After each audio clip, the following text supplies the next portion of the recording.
Hey guys, welcome back. Today we are going to have an installation guide for Phantasy Star Online PC version, and this is also going to be me having a video having a yarn about this game because I think it does some really cool things. For 2002, this game is, I think, doing stuff that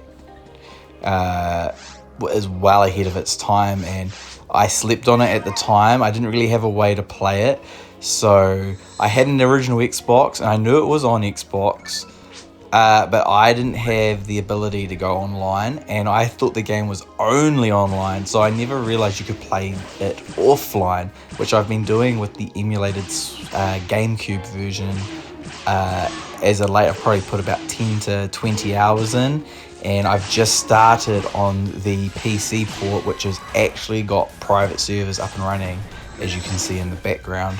And so what I'm going to do is I'm going to split this video up into a couple of parts. The first half is just going to be me chatting about the game, and the second half I will put in the description of the installation process for Steam Deck. And without further ado, let the conversation about Phantasy Star Online begin.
Phantasy Star is definitely groundbreaking for its time with the vast universe of Ragdoll.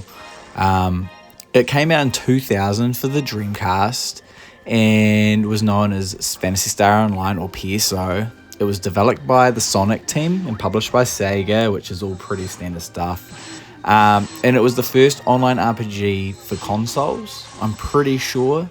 So please in the comments let me know if I'm wrong.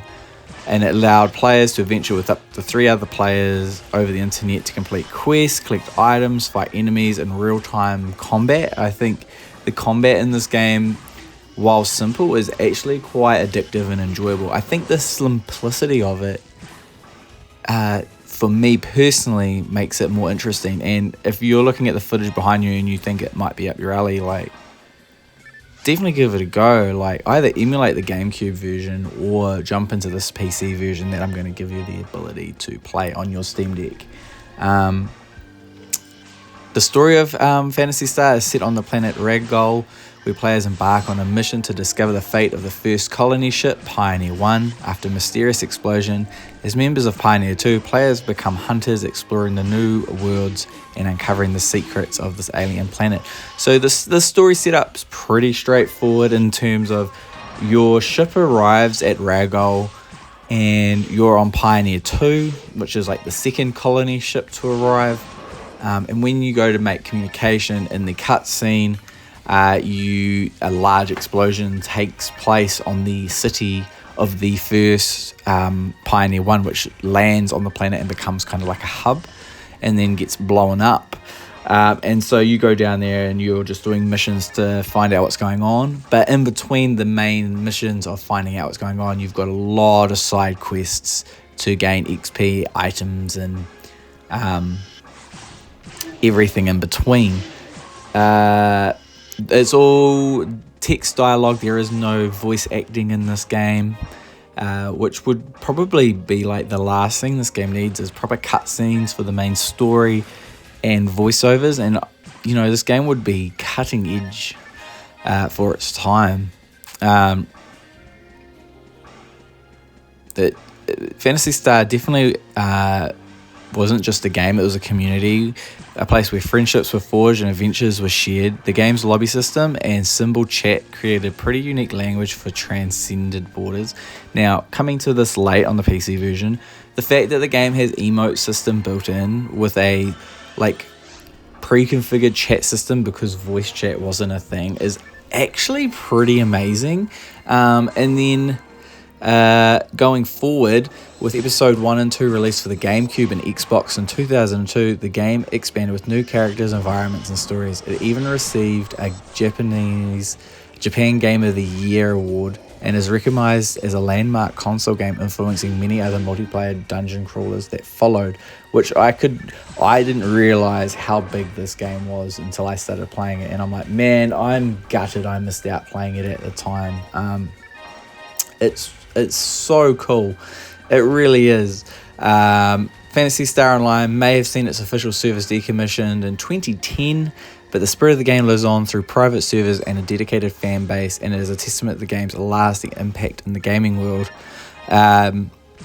This game definitely has some cool stuff. The real-time action combat was implemented for an online MMO at the time, to me, is crazy. So the basic gist of it is you have a command bar. Think of it like Final Fantasy 14 or something like that, and you pull the trigger and you get your other 3, so you have a total of 6, and you can put whatever abilities you want on it: healing, magics, weapon attacks, special weapon attacks, and the lock-on system, I will admit the lock-on system's not great, but you just tap the button for the attack, and your basic melee attack, I'm not sure, I haven't noticed it for shooting weapons, but if you're using a sword or a saber or whatever they're called, you tap, if you rhythm it correctly, so you go A and then A and then there's a slight gap and then A, you do like a 3-piece combo. That stuff's really cool for a game from this age. That is a really neat thing to have as a core mechanic, is you're trying to pull off these 3-piece combos with your melee, and I'm sure I'm missing something for the shooting, but just from playing the melee class, it's like, okay, there's something here, and there's something to look forward to from all of the other classes. There's definitely there's a few different classes to choose from. They've got things called Photon arts, which are kind of like ultimates that come from your mags. They're really cool. I've only got one so far. I'm assuming you learn more as time goes on. The lobby system is pretty straightforward. You meet in a main lobby, and then you go into your ship, and then from there you can pick quests and go out on missions with other players. And then, it's very straightforward.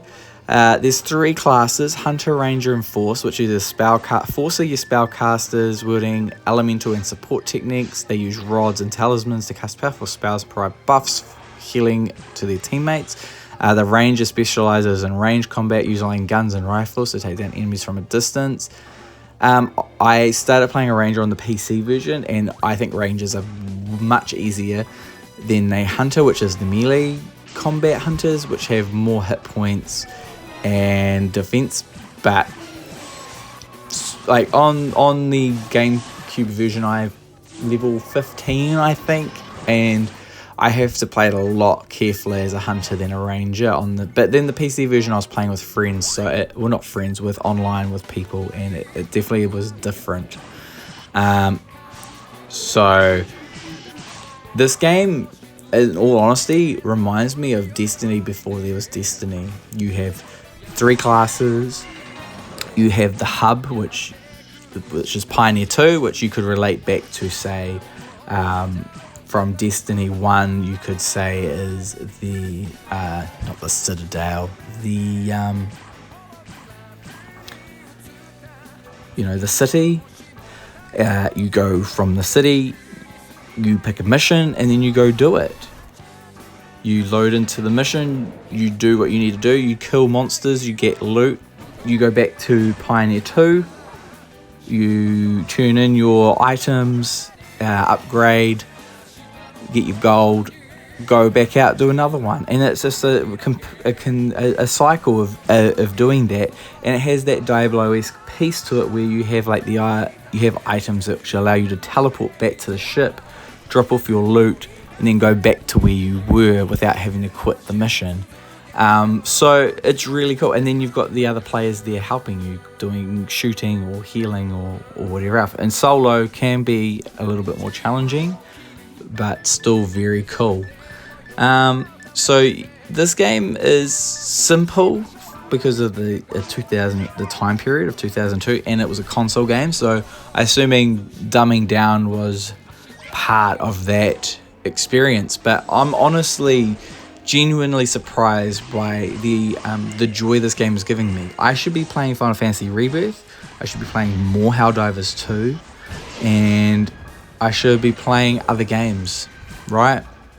And here I am playing Phantasy Star Online from 2002, emulated solo on GameCube, and now joining the online ranks of the private servers of Phantasy Star Online on PC. So if I was you, I would recommend just going straight to the PC version. It looks better, it's got widescreen support, and it runs faster. The servers I hope will be up indefinitely. So my recommendation is, if you really just want to try a dabble, the emulated GameCube version is the easiest to get you started. If you don't know how to do emulation, this isn't the guide for you, but all you have to do is download the ROM and you're away laughing with the GameCube version. You don't need anything else. You just need Dolphin and the game, and you can start playing. And then the PC version has a few steps, which I'm going to go through momentarily. But you're getting a better complete version on PC, as they added in Chapter 4 or Episode 4, which is missing from the GameCube version. And I think Chapter 3 is a card game or something. I don't quite understand that. I hope this has given you an idea of what Phantasy Star Online is. It's a simple before Destiny, in my personal opinion, which is really good to play chill. You don't have to overly think about it. You only got 6 slots for your abilities, and then you can use stuff out of your inventory as well if you want. You have to upgrade your mag, which is like your little robotic companion. It honestly is really cool, and it makes me want to make my own Phantasy Star Online in 2024. I have dabbled in Godot a little bit. I have no idea what I'm doing, and I shouldn't really start with an online game thing, but hey, you gotta dream big, right? Anyway, let's get on with the installation guide of the PC version of Phantasy Star Online, and with that, I'm kicking it off.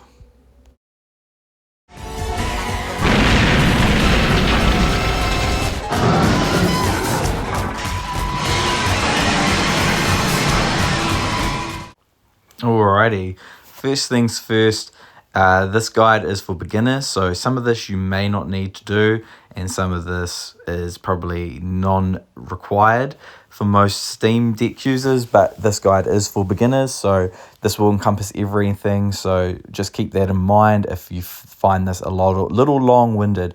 So first thing, when you get to desktop mode, you're going to want to go and get a Internet Explorer of some type.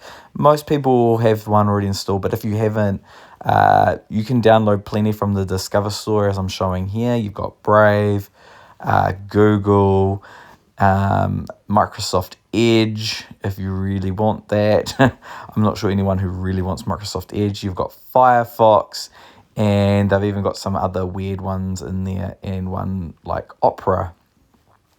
So that's the first thing you're going to need to download. And the other program you're also going to need to download from the Discover store is Proton Tricks, which I will show you. Just go back, go to all applications, and then search. And then to search, when you click on it with the right trigger, you push and hold the Steam button and X, and that will bring up your keyboard in desktop mode. And just search for Proton, and you want to download Proton Tricks, okay? This allows us to install additional files into our Proton layer that they don't normally come with, or most games don't need. But for some of the older titles you're looking for, it needs to be able to see DirectX and some other things. But we're going to come back to Proton Tricks later, but we're just going to download it now so that we've got it and it's ready to go. So once we've finished downloading Proton Tricks, the next thing is we're going to go to the website to download our copy of Phantasy Star Online, and this is the version I'm using.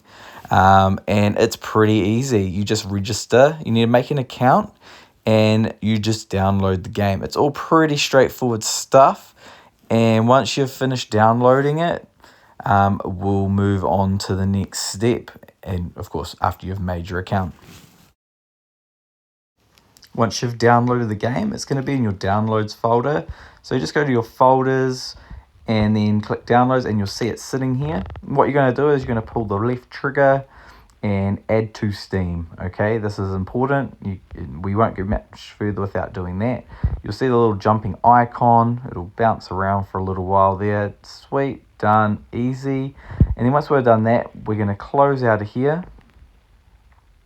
I end up getting myself a little bit confused about closing the window, and you're going to go to the Steam the desktop version of Steam. Okay, you're going to load this up. You're going to go to your library, and you're just going to scroll down through your game collection until you can find the installer that you've added to Steam. Okay, it'll be under E if you don't rename it, or whatever you rename it to as we will find it. But I wouldn't recommend renaming it because we're going to do that later if you so desire. See, there we are there. We found it. Now, if you go and just click play before doing anything, it's not going to work. As you can see here, it will just, it's a no-go. So what we're going to do is we're going to click the cog. We're going to go into here. We're going to go down to compatibility, for specific Steam compatibility tool, and we're going to go to experimental. Okay, we can close out of that and play. This time it should load.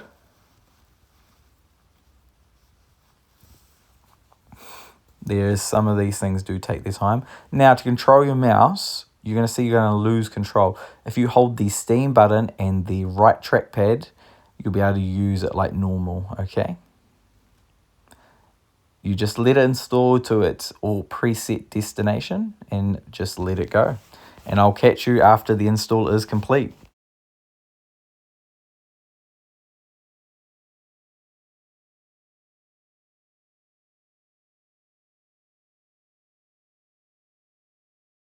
Right, after you've done that, you're going to go and push play again, and what you're going to get is a non-working game, because that is the installer exe. So what you're going to want to do is go to a game you've already got installed on your Steam Deck, right click it. This is just the fastest way.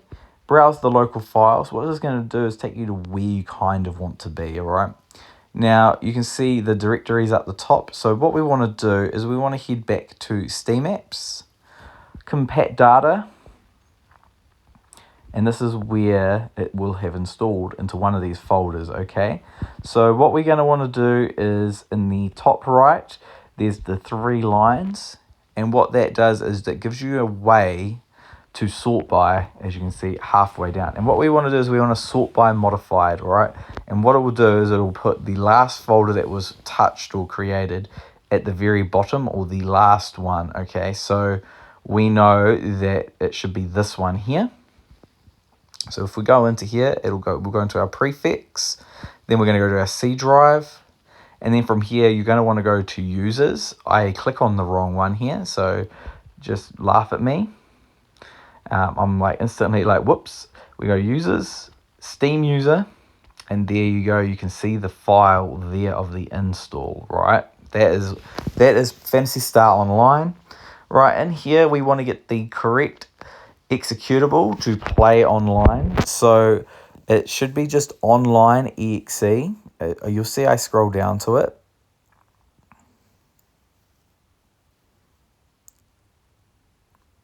And what we're going to want to do is we want the location of that exe. And what we're going to do is we're going to copy the location, which is higher up, as you can see. And what we're going to do is we're going to replace it with the installer that we added to Steam earlier. So what we're going to do is go back here. You're going to go into the settings. And what we're going to do is we're going to replace it with the new location of the executable.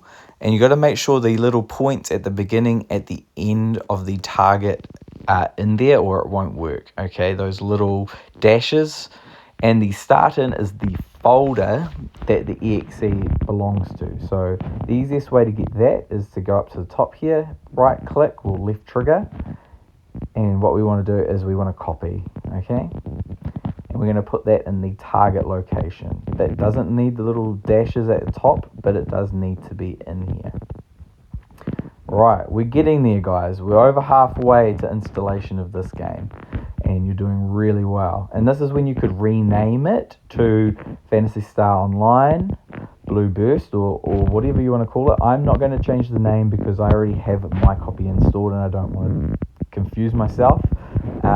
So once you've done that, we're done in here. We can close that.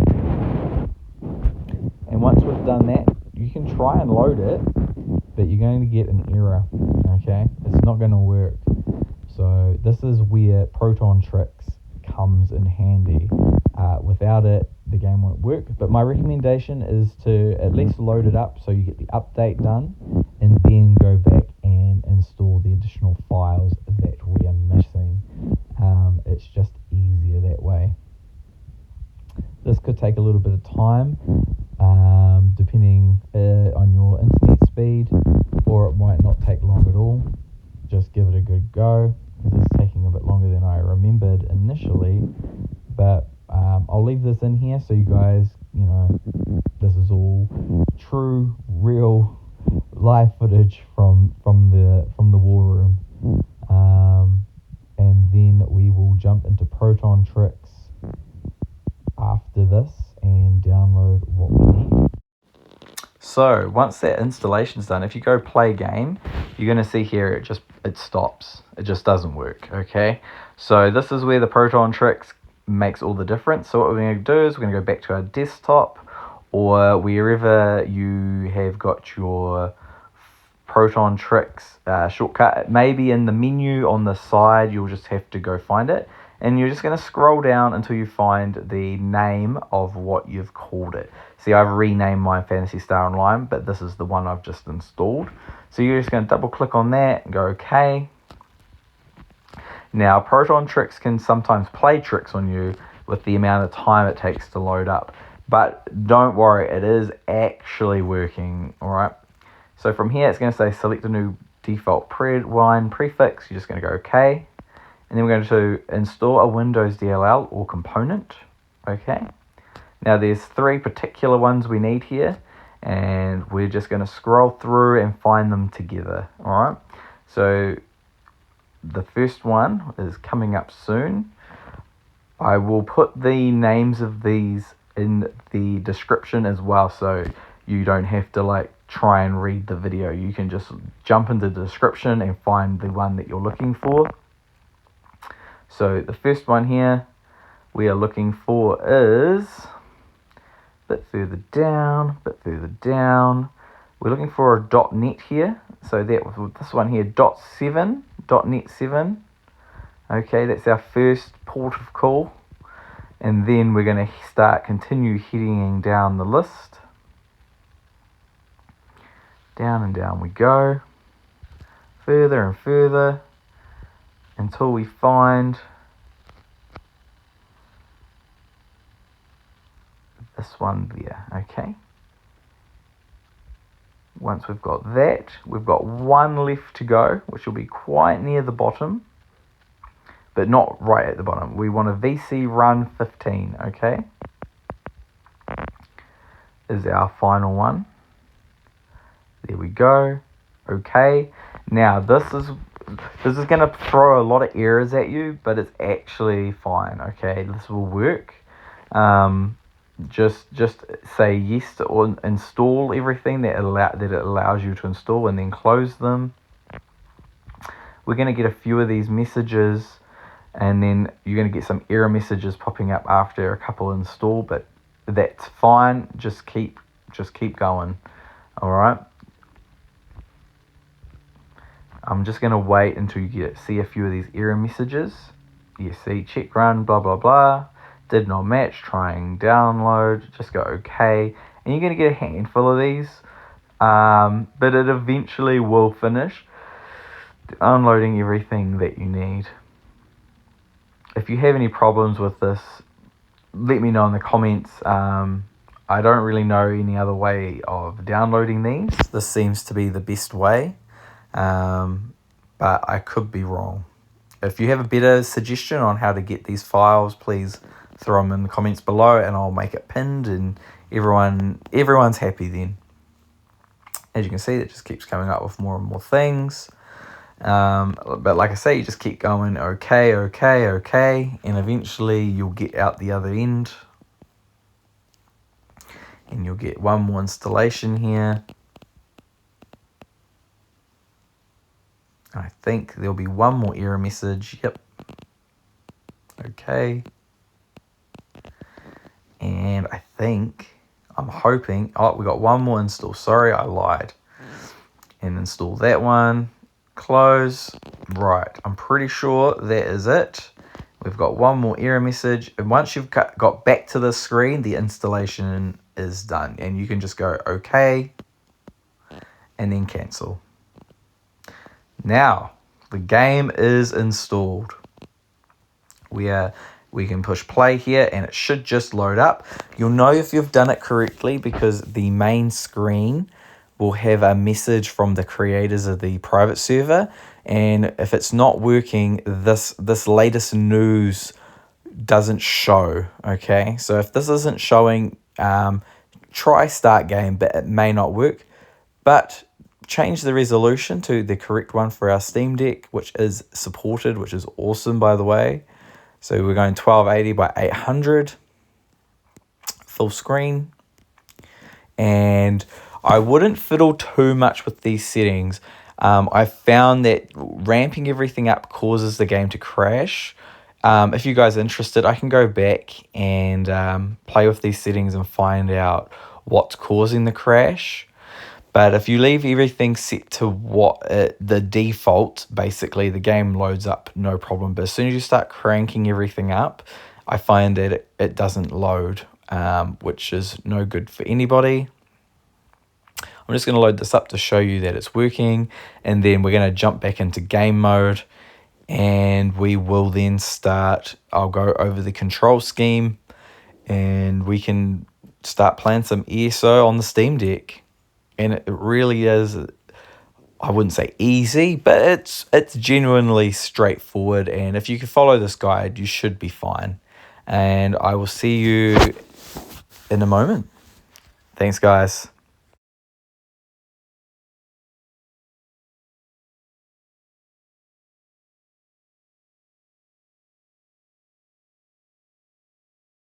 Once you're back in game mode and you're on your online version of Phantasy Star Online, head over to the control button on the right hand side and go up to the controller, head over to community layouts, and then look for Salami's PSO updated, or you can search for it if you tab over one from card set. Okay, that was my recommendation. If it doesn't show up maybe because I've named this Phantasy Star Online, so like I say, just go to search and then search Salami's PSO updated or Salami's PSO, and you should be able to find my control scheme. Okay, going over the controls here, It's pretty straightforward. So we'll start with the triggers. The left trigger is your camera control. So basically you pull the left trigger whenever you want to re-aim your camera behind you, as you can see there. The right trigger lets you rotate between your two sets of bars. So you'll see me switching every now and again. So yeah, right trigger will change between your two sets of abilities, as you can see there, flicking between them. And left trigger is your camera. Okay, we've got our left bumper, which will auto bring up the keyboard, and that'll let you type. You can just go do, and then you can pull right trigger to say enter, and it should post up whatever you type. Good. And the right bumper, yeah, so that was the left bumper, and right bumper is quick chat. Sorry if I've got that confused. Left bumper is to bring up the keyboard and type, and the right bumper is the quick chat. The three dashes at the top of your screen, at the top of your Steam Deck, your options menu basically brings up the options menu, as it should do. Also clicking in left and right thumbsticks also brings up this menu. Okay, so there's a few different ways to get into that menu, but yes, the options button at the top, which is the three dashes one, will bring you up to that. The next thing is your abilities on the screen there. So you've got the numbered ones, 1 through 0. As you can see, I've got them set on the left trackpad as a radical number. And you can set them to whatever you want, which I'll show you momentarily on how to set those. As it's a little bit convoluted, but not really, okay? So to set these, you're going to go into the settings here. You're going to go customize. And you're going to see you've got your two sets here. Now, if you pull the trigger, it will go to your second set, which will set an item to the second set. So here I'm going to set that to 1 by going up to it and clicking on the trackpad, and you'll see a 1 comes up next to it. But when you quit out, it'll only be on the second page, right? So depending where you set it, on what page is where it will end up.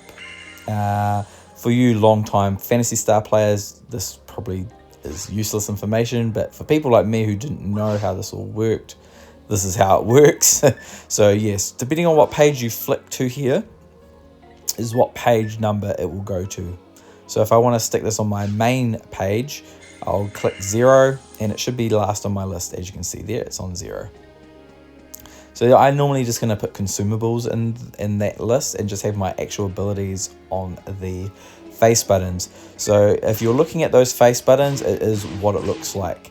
So X will be your left hand side ability, A will be your main attack, B will be your heavy or special attack, and Y will bring up the chat menu. And if you're on the second page, it'll be whatever you set them, well, on either page it's whatever you set them to be, but Y on the second page brings up your weapon inventory for quick changing of your weapons if you want to change to melee, which I'll do here just to show that you can, it's quite easy to do mid-battle and change weapons if you need to.